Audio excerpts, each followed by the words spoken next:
الحمد لله نحمده ونستعينه ونعوذ بالله من شرور أنفسنا ومن سيئات أعمالنا من يهده الله فلا مضل له ومن يضلل فلا هادي له أشهد أن لا إله إلا الله وحده لا شريك له وأشهد أن محمدا عبده ورسوله اما بعد بزرگوں اور دوستوں، گزشتہ جمعہ ہم لوگوں نے سورہ آل عمران کی آیت نمبر 63 تک کے مضمون کو سنا تھا، جس میں آیت مباہلہ کا ذکر خاص طور پہ مباہلہ کیا ہوتا ہے اور کس طرح سے رسول اللہ صلی اللہ علیہ وسلم کو اللہ تعالیٰ نے عیسائیوں کے ساتھ مباہلہ کرنے کے لیے کہا تھا، اور پھر اس سے جو ایک ضمنی بحث نکلتی ہے اہل بیت کی، کیونکہ رسول اللہ صلی اللہ علیہ وسلم حضرت حسن، حضرت حسین، حضرت فاطمہ، حضرت علی کہ اللہ ان تمام سے راضی ہو، ان کو لے کر نکلے تھے اور کہا تھا کہ یہ میرے گھر والے۔ یہاں سے جو شیعہ حضرات اور سنی حضرات کے درمیان اہل بیت، کیونکہ یہ گھر والا ہونا، رسول اللہ صلی اللہ علیہ وسلم کا گھر والا ہونا، یہ گھر والا ہونا تو ایک لغت کے اعتبار سے کسی کا بھی گھر والا کوئی ہوتا ہے نا، اہل بیت کسی کے بھی گھر والے ہو سکتے ہیں، لیکن شریعت کے اندر جو اصطلاح ہے اہل بیت کی، خاص طور پہ یہ جو ٹرم استعمال ہوا ہے اور پھر اس کے جو فضائل بتائے گئے ہیں، ان سے مراد کون لوگ ہیں، اس پر ہم لوگوں نے کچھ باتیں سنی تھی، اور پھر کس طرح سے شیعہ حضرات نے اس کو پیش کیا ہے اور سنی حضرات نے پیش کیا، اور پھر سنیوں نے حضرت علی رضی اللہ تعالیٰ عنہ کو اہل بیت سے نکالنے کے لیے داماد والی جو بات گڑھی ہے، داماد والی بات پر جو فوکس کیا ہے، گڑھی نہیں ہے، داماد تو تھے ہی وہ، اس پر جو فوکس کیا ہے، اس پہ ہم لوگوں نے کچھ باتیں سنی تھی کہ حضرت علی رضی اللہ تعالیٰ عنہ کا رسول اللہ صلی اللہ علیہ وسلم سے کیا رشتہ ہے، عمر کے کس حصے سے وہ رسول اللہ صلی اللہ علیہ وسلم کی آغوش میں ہے۔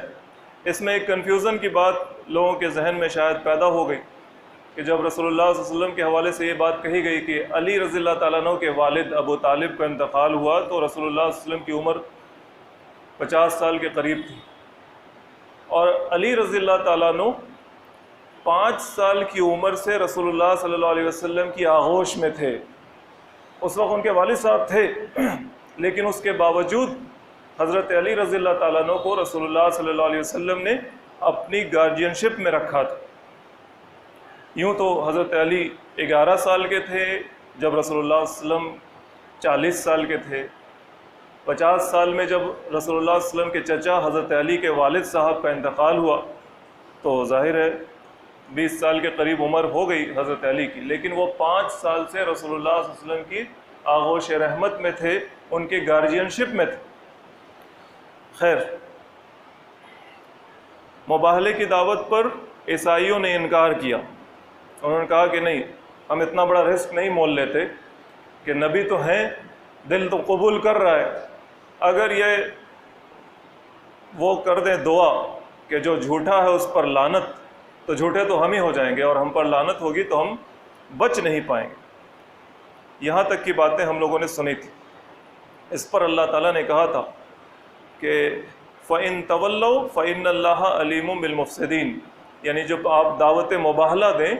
اور جو لوگ اس سے منہ موڑیں گے، ان کے دل میں یہ بات ہے کہ ہم سچ نہیں بول رہے ہیں، عیسیٰ علیہ السلام کو اگر ہم اللہ کا بیٹا مان رہے ہیں تو یہ سچ نہیں ہے، اور محمد صلی اللہ علیہ وسلم جو ہمیں دعوت مباہلہ دے رہے ہیں، اگر ہم اس دعوت کو قبول کرتے ہیں تو پھر ہماری خیر نہیں ہے۔ اللہ تعالیٰ کہہ رہے ہیں کہ فَإِن تَوَلَّوْا، بس اگر وہ منہ موڑے تو فَإِنَّ اللَّهَ عَلِيمٌ بِالْمُفْسِدِينَ، تو بے شک اللہ جانتا ہے کہ مفسد کون ہے، فساد پیدا کرنے والا کون ہے۔ ظاہر ہے جو حق سے دور بھاگ رہا ہے، سچ کا سامنا نہیں کرنا چاہتا، اپنے جھوٹ پر اڑا ہوا ہو، تو زمین میں فساد تو یہی مچائے گا۔ یہاں تک رکوع بھی ہے، ختم ہوتا ہے، اور یہاں سے پھر اگلی آیت شروع ہو رہی ہے۔ اعوذ باللہ من الشیطان الرجیم، بسم اللہ الرحمن الرحیم۔ قل، یا اہل الکتاب تعالوا الی کلمۃ سواء بیننا وبینکم، اے محمد صلی اللہ علیہ وسلم۔ اب یہ لوگ تو راضی نہیں ہو رہے، مباہلے پر بھی راضی نہیں ہوئے، تو پھر بھی ایک کامن کاز پر ان کو لانے کی کوشش کیجیے اور ان کو کہیے کہ اے اہل کتاب، یعنی عیسائی بھی، یہودی بھی، سب کے سب، جن لوگوں تک اللہ تعالیٰ کی کتاب پہنچی، جیسے موسیٰ علیہ السلام کی کتاب جن لوگوں تک پہنچی وہ اپنے آپ کو یہودی کہتے ہیں، اور پھر اسی سے جو شاخ آگے بڑھی اس میں عیسیٰ علیہ السلام آتے ہیں، اسی بنی اسرائیل قوم میں، اور پھر عیسیٰ علیہ السلام پر بھی اللہ تعالیٰ نے حکمت کے خزانے نازل کیے جسے انجیل کے نام سے جانا جاتا ہے۔ تو یہ بڑا گروہ ہو گیا دنیا میں، ایک یہودی اور ایک عیسائی، یہ بڑا گروہ دنیا میں۔ اور محمد صلی اللہ علیہ وسلم کے سامنے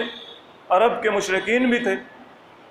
اور یہ تینوں کے تینوں گروہ اس وقت جو ان کے سامنے تھے، فرسٹ ایڈریس جس کو کہہ سکتے ہیں، پہلے جو ان کے سامنے موجود ہے، مکہ میں مشرکین ہیں، مدینہ میں یہود اور عیسائی بھی ہیں، مشرکین ہیں، یہود اور عیسائی بھی ہیں مدینہ میں۔ ان لوگوں کا دعویٰ ہے یہ بھی کہ یہ ابراہیم علیہ السلام کو ماننے والے ہیں۔ بنی اسرائیل تو ہے ہی ابراہیم علیہ السلام کے خاندان کی قوم، اور جو مشرکین مکہ ہیں وہ کہتے ہیں کہ ہم تو اسماعیل علیہ السلام کی طرف سے ہیں، تو وہ بھی ابراہیم علیہ السلام کے بیٹا ہے، لہٰذا بنو اسرائیل اور بنو اسماعیل، اس میں بنو اسماعیل مشرک ہیں، مورتی پوجا کرتے ہیں، اور بنو اسرائیل جو ہے وہ نبیوں کا انکار کر کے، یہودی حضرات انہوں نے اللہ کی کتاب میں تحریف کی اور نبیوں کو قتل کیا، وہ اس طرح سے اللہ کے دین سے دور ہو گئے۔ عیسائی حضرات، اور پھر انہوں نے عیسیٰ علیہ السلام کا انکار کیا، اور عیسائی حضرات جو بعد میں عیسائی بن گئے انہوں نے بھی دین کے اندر غلو کیا اور محمد صلی اللہ علیہ وسلم کا انکار کیا، اس طرح سے وہ اللہ کے دین سے دور ہو گئے۔ اور تینوں دعوے دار ہیں کہ ہم ابراہیم علیہ السلام کے سے انتساب رکھتے ہیں، انہی سے ہمارا رشتہ ہے۔ قل یا اہل الکتاب، کہیے ان اہل کتاب سے، کتاب والوں سے، اللہ کی کتاب جن کے پاس تھی، جو اس بات کے دعوے دار تھے، تعالوا الی کلمۃ سواء بیننا وبینکم، آؤ اس ایک بات کی طرف جو بیننا و بینکم، ہمارے اور تمہارے درمیان، سوائم، برابر ہے، انصاف پر مبنی ہے۔ تم بھی اس بات کو مانتے ہو، تمہاری کتابوں میں بھی وہ بات ہے، تم بھی اس بات کے داعی رہے ہو۔ آگے جو بات آ رہی ہے وہ بات ایسی ہے جس کو تم ماننے کا دعویٰ کرتے ہو، اور تم اس بات کو دنیا تک پھیلانے کی بات بھی کہتے ہو، دوسروں کو اس بات کی دعوت دیتے رہے۔ تمہاری کتاب میں بھی یہ بات موجود ہے۔ کون سی بات؟ اس ایک کامن ٹرم پر تو ہم لوگ جمع ہو سکتے ہیں، جیسے کیسے political parties common minimum programme بناتی ہیں کہ اچھا ٹھیک ہے، ہمارا جو اتحاد ہے اس کے اندر یہ 4 باتیں رہیں گی جس پر ہم سب متفق ہیں،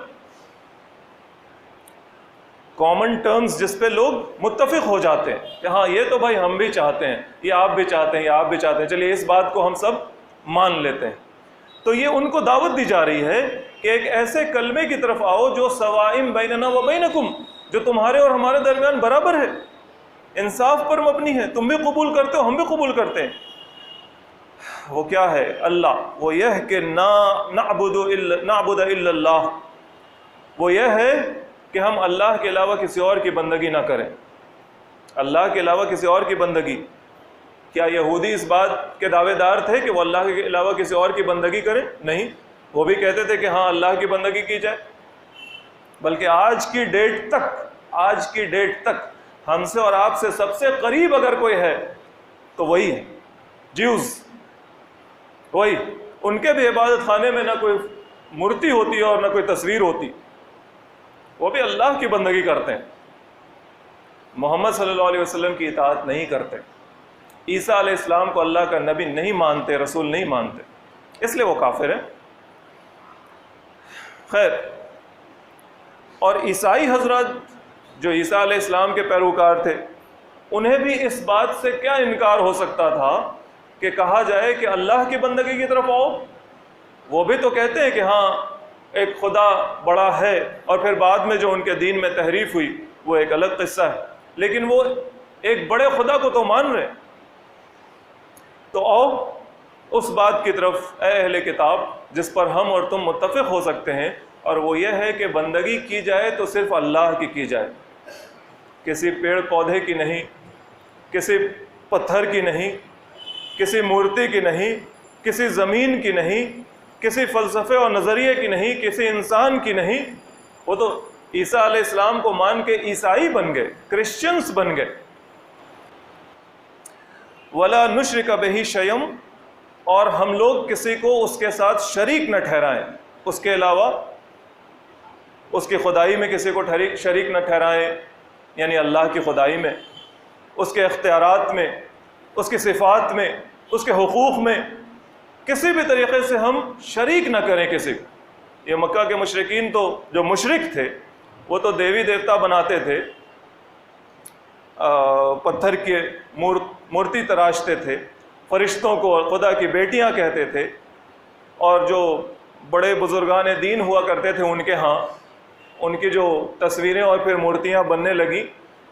دوسری اقوام سے نقل کی ان لوگوں نے، یہ سب چیزیں ان کے ہاں تھیں۔ یہودیوں کے ہاں یہ مسئلہ نہیں تھا۔ عیسائیوں نے عیسیٰ علیہ السلام کو خدائی میں شریک ٹھہرایا، اور عیسائی اور یہودی دونوں نے ایک کام کیا جو اگلے حصے میں آتا ہے، وَلَا يَتَّخِذَ بَعْضُنَا بَعْضًا أَرْبَابًا مِّن دُونِ اللَّهِ، اور ہم میں سے بعض کسی بعض کو اللہ کے علاوہ، اللہ کے سوا کسی کو اپنا رب نہ بنائے، اپنا رب نہ بنائے۔ نہ عیسائیوں میں سے کسی کو رب بنا لے اللہ کے سوا، اور نہ یہودیوں میں سے اللہ کے سوا کسی کو رب بنا لے، اور نہ جو محمد صلی اللہ علیہ وسلم کے پیروکار ہیں وہ حرکت کریں جو یہودیوں نے کی اور جو عیسائیوں نے کی۔ یہ بات سورہ توبہ میں بھی آئی ہے، وہاں پہ اللہ تعالیٰ نے کہا ان کے بارے میں، یہودی اور عیسائیوں کے بارے میں، عیسیٰ علیہ السلام کو جو ان لوگوں نے اللہ کا بیٹا بنایا، اور جناب عزیر علیہ السلام کو یہودیوں نے اللہ کے بیٹے کے طور پہ پیش کیا، ان کے ایک طبقے نے، اس پر اللہ تعالیٰ نے کہا کہ اتخذوا احبارہم و رہبانہم اربابا من دون اللہ۔ یہ جو عیسائی ہیں اور یہودی ہیں،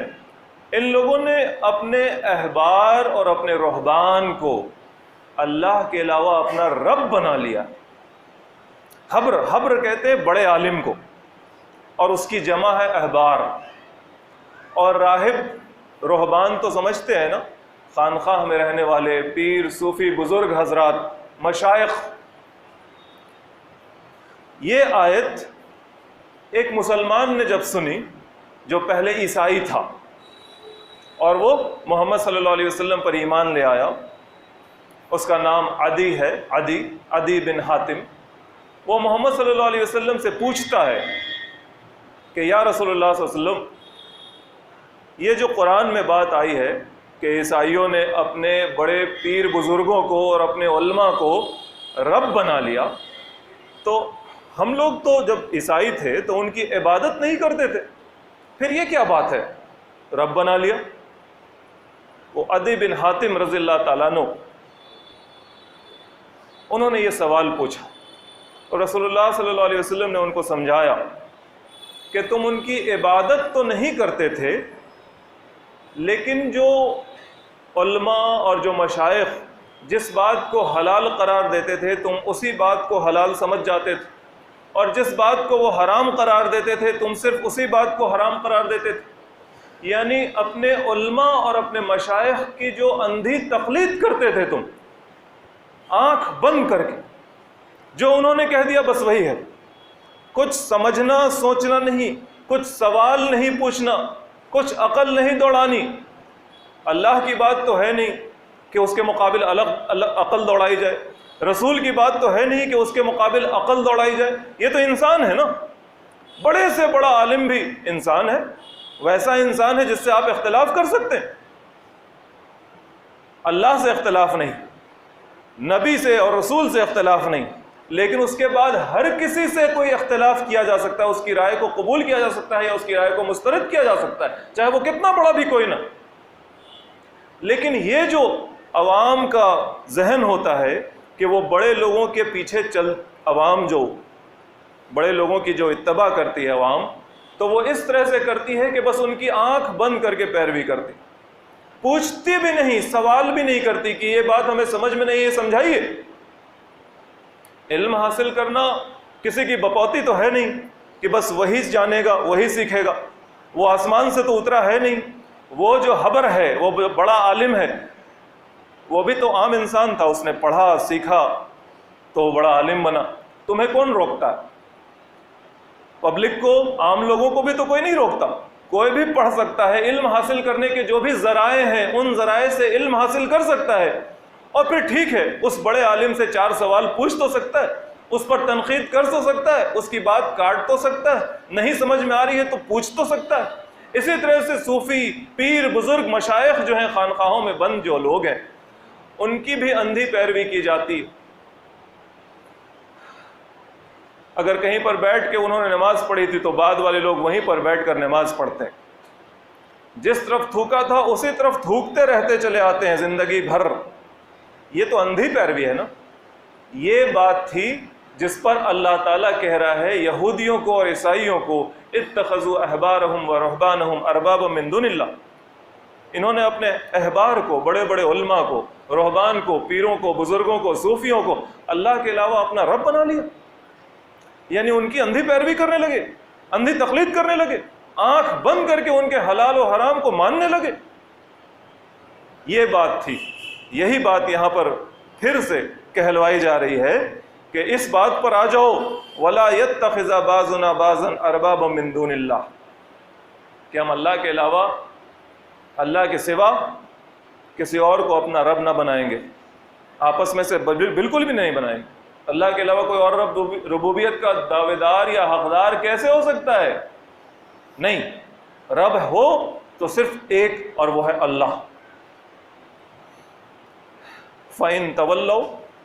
لیکن اگر اس کامن بات پر بھی لوگ نہیں جمع ہونا چاہتے ہوں، عقل ایسی مر گئی ہو،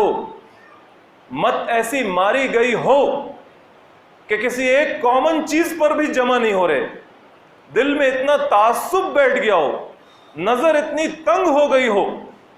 کہ ایک صحیح بات پر بھی جمع ہونے کو لوگ تیار نہیں، حالات ایسے ہو گئے ہوں، فَقُولُوا، تو آپ تو اعلان کر دیجئے، فَقُولُوا اشْهَدُوا بِأَنَّا مُسْلِمُونَ، کہ تم گواہ رہو، تم تیار نہیں ہو ایک بات پر جمع ہونے کے لیے، ایک اللہ پر بھی جمع ہونے کے لیے تم تیار نہیں ہو، ٹھیک ہے تم نہیں تیار ہو، لیکن تم یہ جان جاؤ اور تم اس بات پر گواہ رہو کہ ہم مسلم ہیں،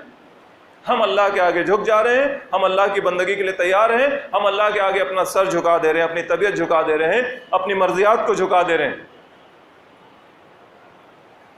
یا اہل الکتاب، اے کتاب والوں، یعنی اے یہودیوں اور اے عیسائیوں، لما تحاجون فی ابراہیم وما انزلت التوراۃ والانجیل الا من بعدہ، تم ابراہیم کے معاملے میں کیوں جھگڑتے ہو؟ تم نے بحث و مباحثہ کیوں کیا ابراہیم کے معاملے میں؟ آپس میں بھی جھگڑتے ہو، جبکہ وما انزلت التوراۃ والانجیل الا من بعدہ، جبکہ یہ جو تورات ہے یہ نہیں نازل ہوئی تھی، جس کے یہودی جس کو پڑھتے ہیں اور جس پر ایمان رکھنے کے دعوے دار تھے اس وقت بھی، اور یہ جو انجیل ہے یہ بھی نہیں نازل ہوئی تھی جس کو عیسائی حضرات ماننے کے دعوے دار ہیں، الا من بعدہ، لیکن یہ کہ ابراہیم کے بعد۔ یہودیوں کا کیا کہنا تھا؟ ابراہیم علیہ السلام کو بھی وہ یہودی بناتے تھے، اور عیسائیوں کا کیا کہنا تھا؟ وہ ابراہیم علیہ السلام کو عیسائی بناتے تھے۔ وہ اللہ تعالیٰ کہہ رہا ہے ایک جملے میں کہ تم ابراہیم کے معاملے میں جھگڑتے ہو، جبکہ تمہاری تو اپنی بنیاد جو ہے وہ بعد میں پڑی ہے۔ جب تورات ہی ابراہیم علیہ السلام کے بعد نازل ہوئی، جب انجیل ہی ابراہیم علیہ السلام کے بعد نازل ہوئی، تو پھر پھر تم نے تورات کے بنیاد پر اور پھر تفریق کی انبیاء کرام میں، اور پھر اپنے آپ کو یہودی ٹھہرایا، اور پھر کسی نے اپنے آپ کو عیسائی ٹھہرایا، تو ابراہیم علیہ السلام تو بہت پہلے کی چیز ہے۔ 2000 اور 3000 سال پہلے کی بات ان انبیاء کرام سے کہی جاتی ہزاروں سال پہلے کا جو ہے اس کو تم آج جو تم نے آج ٹیگ لگایا اپنے ساتھ، اپنی پہچان جو آج بنائی ہے، اس پہچان سے ان کو جوڑتے ہو. کہاں کی عقل مندی؟ یہ تو ہے ہی نا، مت ماری گئی جس کو کہا جاتا ہے. تو اللہ تعالیٰ کہتے ہیں افلا تعقلون، پھر تم عقل سے کام کیوں نہیں لیتے؟ عقل کو کریدا جا رہا ہے، کہہ رہے یہ جو سوئی ہوئی عقل ہے، یہ جو تمہارا سینس ہے، یہ کہاں گیا؟ کیا تم بھی آسمان چاند پر چندریان بھیجتے ہو اور اس کے پہلے جا کے مندر میں پوجا کرتے ہو؟ ایک طرف تو اتنا بڑا کام کرنا چاہتے ہو اور دوسری طرف جاتے ہو مرتے کے آگے سر جھکاتے ہو. بڑے بڑے سائنٹسٹ ہوتے کا دعوے دار. عقل کہاں ہے تمہاری؟ عقل کہاں ہے؟ عقل ہا انتم ہاؤلائی، ہاں تم لوگ، اے لوگوں، حاججتم فیما لکم بہ علم، جس چیز کے بارے میں تھوڑا بہت جانکاری تھی تمہارے پاس، یعنی دین و شریعت کا جو معاملہ، خدا، فرشتے، جنت، جہنم، آخرت، تھوڑی بہت جانکاری تھی ان چیزوں کے معاملے میں، تو ان معاملے میں تو تم لوگوں نے بحث و مباحثہ کر لیا، لڑائی جھگڑا کر لیا، محمد صلی اللہ علیہ وسلم سے بھی بحث کر لی. فَلِمَ تُحَاجُّونَ فِي مَا لَيْسَ لَكُمْ بِهِ علم، لیکن جس چیز کے بارے میں تمہارے پاس کوئی علم نہیں ہے. ابراہیم علیہ السلام، ان پر جو تم جھوٹی بات کہہ رہے ہو کہ وہ یہودی تھے یا پھر عیسائی تھے، اللہ کی کتاب، اس کی سچائی جس کے بارے میں تم جانتے نہیں، اس چیز کے بارے میں جھگڑا کیوں کرتے ہو؟ کیوں آتے ہو میدان میں بحث کرنے کے لیے، لڑنے کے لیے؟ واللہ یعلم وانتم لا تعلمون، اللہ جانتا ہے، تم نہیں جانتے. اللہ جو بات کہہ رہا ہے وہ سچ ہے، اور جو تمہارا ماننا ہے وہ جھوٹ ہے، تم نہیں جانتے. ما کان ابراہیم، ابراہیم نہیں تھے یہودی ولا نصرانیم، نہ عیسائی، ولکن کان حنیفا مسلما، لیکن وہ تھا حنیف اور مسلم. ابراہیم کیا تھے؟ حنیف تھے اور مسلم تھے. وما کان من المشرکین، اور وہ مشرک بھی نہیں تھے، مورتی پوجا بھی نہیں کرتے تھے، اللہ کے ساتھ اس کی ذات، صفات، حقوق اور اختیارات میں کسی کو نہیں جوڑتے تھے. نہ وہ یہودی تھے اور نہ وہ عیسائی تھے، بلکہ وہ حنیف تھے اور مسلم تھے. مسلم تو سب سمجھنے والی بات ہے، جس نے اللہ کے آگے اپنے آپ کو جھکا دیا، اطاعت قبول کر لی اللہ کی. ہم اللہ کے بندے ہیں، اللہ جو چاہے ہم سے کروائے، اللہ جو کہے ہم کریں گے. یہ ہو گیا مسلم، حنیف، بالکل یکسو، جس نے ہر طرف سے اپنا رخ کاٹ لیا ہو. نو ادر سورسز، کہیں سے کوئی اور تار نہیں جڑا ہمارا، بس ایک پوائنٹ ہے، اللہ.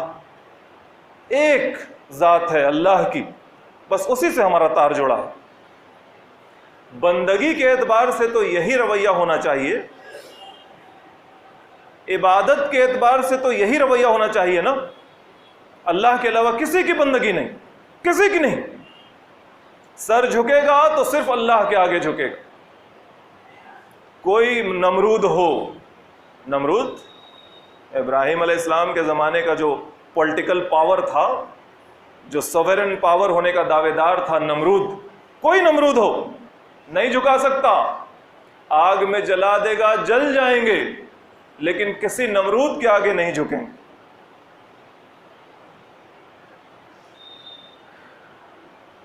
کوئی تارخ ہو، وہ جو ان کا باپ تھا، اس کا نام شاید ایسا ہی آتا ہے، جو بڑا پنڈت تھا دربار کا. کوئی بڑا پنڈت ہو، کوئی بڑے سے بڑا مذہبی پیشوا ہو، وہ ہمیں جھکا نہیں سکتا اپنے آگے. جھکیں گے تو اللہ کے آگے. اور وہ جو شہر تھا ابراہیم علیہ السلام کا، اس کا جو سماج تھا، کوئی بڑے سے بڑا سماج ہو، نہیں جھکیں گے ہم سماج کے آگے. جھکیں گے، بندگی اختیار کریں گے تو اللہ کی کریں گے، چاہے شہر چھوڑنا پڑ جائے، زمین چھوڑنی پڑ جائے ہجرت کی، نکلے وہاں سے، کوئی ساتھ نہ تھا، ایک بھتیجا تھا جو نبی تھے لوط علیہ السلام، کہاں کہاں کی خاک نہیں چھانی اللہ کے دین کی تبلیغ کرتے ہوئے، دعوت دیتے ہوئے، کیا کیا قربان نہ کیا، بس انہی 4 چیزوں میں تو سن لیا، گھر بار قربان کیا، عزت و آبرو، جان، زمین، ملک، سب چیز چھوڑ دی۔ اور وہ بقرعید میں جو سنتے ہیں کہ بڑھاپے کی حالت میں چھوٹے بچے کو بھی قربان کرنے کا حکم آیا۔ یہ ہے حنیف ہونا، یہ مطلب ہوتا ہے حنیف ہونے کا، سب طرف سے اپنا تعلق کاٹ کے صرف اللہ کی طرف ہو گئے۔ ان اول الناس بابراہیم، اور ابراہیم علیہ السلام سے لوگوں میں سب سے قریب اگر کوئی ہو سکتا ہے تو کون ہو سکتا ہے؟ یہ مکہ کے مشرکین جنہوں نے خانہ کعبہ کے اندر بت بھر رکھے ہیں، آج کی مورتی، کل کی مورتی، سوموار کی مورتی، منگل کی مورتی، سنیچر کی آرتی، جو یہ کرتے ہیں، یہ ابراہیم علیہ السلام جو ایسے تھے وما کان من المشرکین، جو مشرک نہ تھے، جو حنیف تھے اور جو مسلم تھے، ان سے رشتہ رکھنے والے یہ لوگ ہو سکتے ہیں؟ نہیں۔ اور یہ یہودی جنہوں نے عیسیٰ علیہ السلام کو اپنے تئیں سولی پر چڑھا دیا، اپنے تئیں ان کا ایسا ماننا، اللہ کے نبی کے ساتھ ایسا ظلم، اللہ کے دین کو کھلواڑ بنا دیا، جس کا جو من چاہا دین کے نام پر لوگوں کے سامنے پیش کر دیا، اللہ کی کتاب میں کمی و بیشی کی، یہ لوگ، یہ اس ابراہیم کے قریب ہونے کے دعوے دار ہیں؟ کیا ہو سکتے ہیں یہ حنیف ہیں؟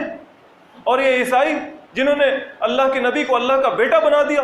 اور اللہ کے دین کے اندر غلو کیا، دین کو جیسا تھا ویسا نہیں مانا، بڑھا چڑھا کے بنایا، بدعات و خرافات پیدا کی دین کے اندر، یہ اس ابراہیم سے اپنے نسبت پر نازاں ہیں اور فخر کرتے ہیں جو حنیف اور مسلم تھا؟ نہیں۔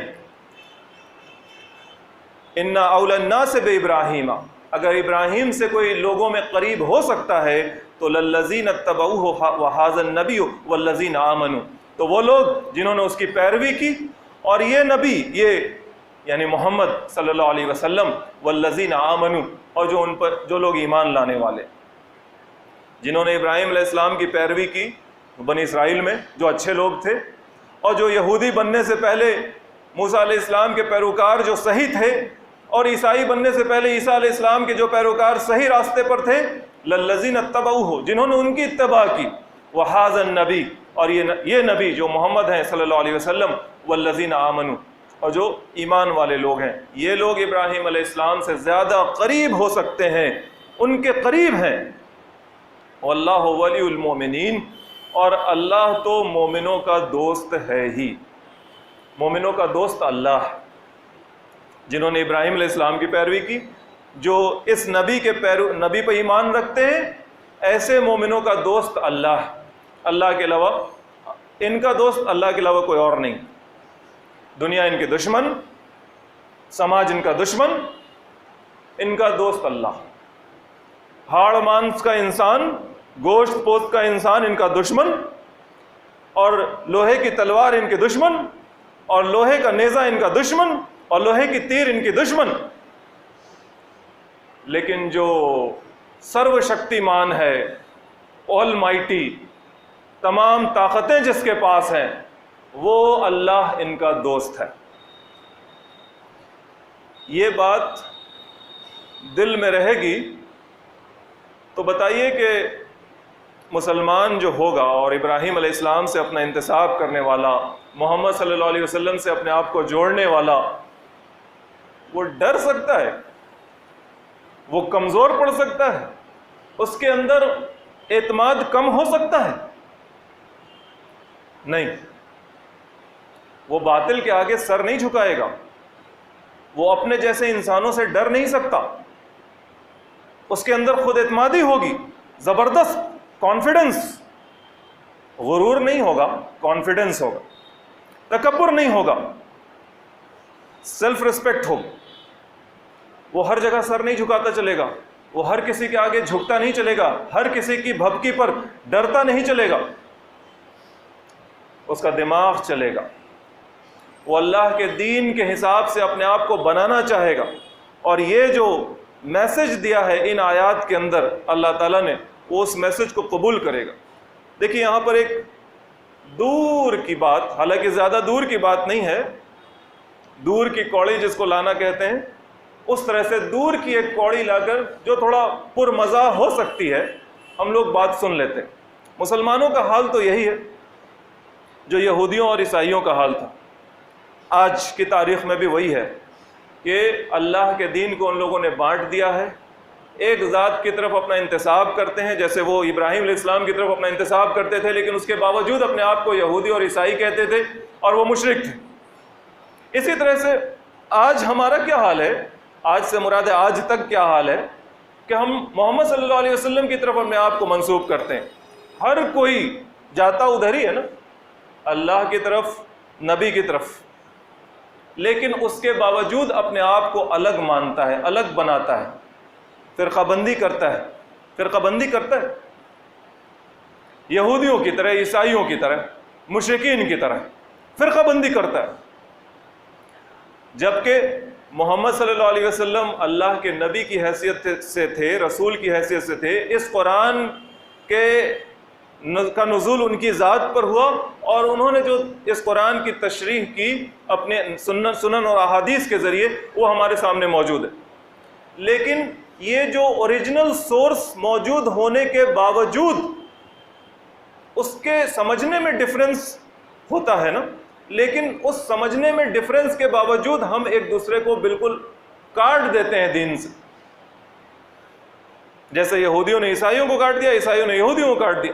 ہم بھی کاٹ دیتے ہیں۔ محمد صلی اللہ علیہ وسلم تو اللہ کے بندے تھے، مسلم تھے، کوئی اور نام تو نہیں تھا ان کا۔ پھر اس طرح سے نیچے آئیے، محمد صلی اللہ علیہ وسلم کے بعد صحابہ کرام سے انتساب کر کے لوگ آپس میں ایک دوسرے کو غلط کہتے ہیں، شیعہ سنی کا جھگڑا۔ اوپر جائیں گے تو دیکھیں گے کہ وہ ایسے ہیں ہی نہیں۔ علی رضی اللہ تعالیٰ عنہ شیعہ تو نہ تھے، ابو بکر رضی اللہ تعالیٰ عنہ، عمر رضی اللہ تعالیٰ عنہ، عثمان رضی اللہ تعالیٰ عنہ سنی تو نہ تھے، وہ تو صرف مسلم تھے۔ اسی طرح سے تھوڑا اور نیچے آتے، تو بہت جلدی نیچے آنا پڑے گا کیونکہ ٹائم کم ہے۔ عبد القادر جیلانی، بڑے پیر کا نام ہم لوگ سنتے ہیں، کہتے ہیں بڑے پیر، بڑے پیر۔ وہ فقہی اعتبار سے، فقہ دین کو سمجھنے کا، جو مسائل کو سمجھنے کا ایک طریقہ ہوتا ہے، اس کو فقہ کہتے ہیں۔ فقہی اعتبار سے وہ بڑے ٹیچرز جو تھے، امام شافعی اور امام احمد بن حنبل، انہوں نے جو پرنسپلز دیے تھے، اقدار دیے تھے، ان کی پیروی کرتے تھے، اس لحاظ سے وہ شافعی اور حنبلی کہلاتے تھے۔ جیسے آپ میں سے زیادہ تر کی اکثریت حنفی کہلاتی، تو وہ شافعی اور حنبلی کہلاتے تھے۔ اب یہاں پہ وہ پرمزاح بات آتی، آج جو لوگ سب سے زیادہ ان کا نام لیتے ہیں، بڑے پیر، بڑے پیر، بڑے پیر، اور ربیع الثانی کی 11 تاریخ کو عرس ہوتا ہے، اگر بڑے پیر ان کے سامنے آ جائیں تو وہ ان کو وہابی کہہ کے اپنی مسجدوں سے اور اپنے مجلسوں سے نکال باہر کر۔ بڑے پیر خانقاہی یا درگاہی یا بریلوی یا دیوبندی نہ تھے، یہ جو تفریق ہے، اس تفریق پر وہ نہ آتے تھے۔ فقہ کے اعتبار سے وہ شافعی اور حنبلی تھے، اور اگر نماز پڑھیں بڑے پیر کسی مسجد میں تو وہ ایسے ہاتھ باندھیں اور ایسے رکوع سے پہلے ایسے ہاتھ اٹھائیں اور رکوع کے بعد پھر ایسے ہاتھ اٹھائیں، ایسے پڑھتے تھے وہ۔ انہوں نے خود اپنی کتاب میں لکھا، ان کی ایک کتاب، 7-8 کتاب ہے ان کی، اس میں ایک کتاب ہے غنیۃ الطالبین، یعنی جو طالب ہے اس کے لیے خزانہ، غنیۃ الطالبین۔ اس کتاب میں شروع ہی میں نماز کا طریقہ ہے، شروع ہی میں اس میں جو مستحبات انہوں نے پیش کیے ہیں، نماز کے فرائض ہیں، واجبات ہیں، سنت ہے، اور جو مستحبات ہے اس میں انہوں نے لکھا کہ رکوع میں جانے سے پہلے ہاتھ اٹھاؤ اور رکوع سے اٹھنے کے بعد ہاتھ اٹھاؤ، کیونکہ وہ شافعی اور حنبلی فقہی اعتبار سے تھے۔ اگر بڑے پیر آج نماز پڑھیں آ کے آپ کی مسجد میں تو آپ ان کو وہابی کہہ کے مسجد سے نکال باہر کیجیے، اور پھر جائیے گا ان کی فاتحہ دینے کے لیے ان کے نام پر عرس کیجیے گا، اور ایک طرف ان کو مسجد سے نکال چکے ہوں گے۔ فرشتے بعد میں آ کے بتائیں گے ارے وہ تو بڑے پیر تھے جن کا تم فاتحہ دے رہے تھے۔ تو بڑے پیر نہ بریلوی تھے، نہ خانقاہی تھے، نہ دیوبندی تھے. یہ نیچے تک ایک بات آتی ہے. یہی پر مزہ یعنی تھوڑا ہنسنے والی بات تھی، جو ہنسنے ہی کی بات ہوتی ہے. آج تو ہماری حالت یہ ہے کہ ہم اپنے آپ پر ہنستے ہی رہ جائیں اور کچھ نہ ہو سکتا ہے ہمارا. جب تک کہ اللہ کی رحمت ہمارے شامل حال نہ ہو، ہم اپنا دماغ نہ کھولیں، اللہ کے دین کو ٹھیک سے سمجھنے کی کوشش نہ کریں. وآخر دعوانا ان الحمدللہ رب العالمین.